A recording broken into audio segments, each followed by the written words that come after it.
Panagat, Ana, Alua, Kalpa, Rimay, Takininkuna. Poemas de la tierra.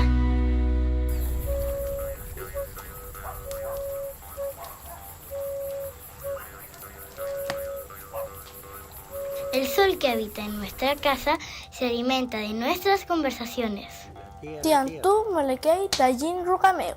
Intulekei punucham sugumeu. De la cosecha de nuestros padres. Tayin puchao kanyuken kun ni kongiñe.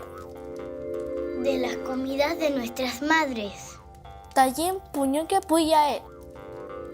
De las historias de nuestros abuelos. Tayin pumeli putrense ni piam subu. Y del rescoldo de nuestros ancestros. Katayin pu wifikese ni aiwin kutran. Nos reunimos en un círculo mientras arde el fogón. Según mekeyin kiñe waltun meu. Uikule miawi tikuchalgo.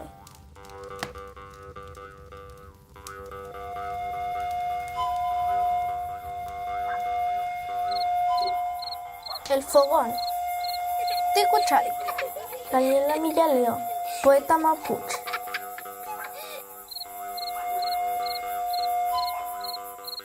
La lengua que hablamos es parte de nuestra esencia. Es una manera de sentir y comprender todo lo que nos rodea. Los niños y las niñas tenemos derecho a aprender y hablar nuestra lengua materna. Pintemos el mundo con nuestra poesía.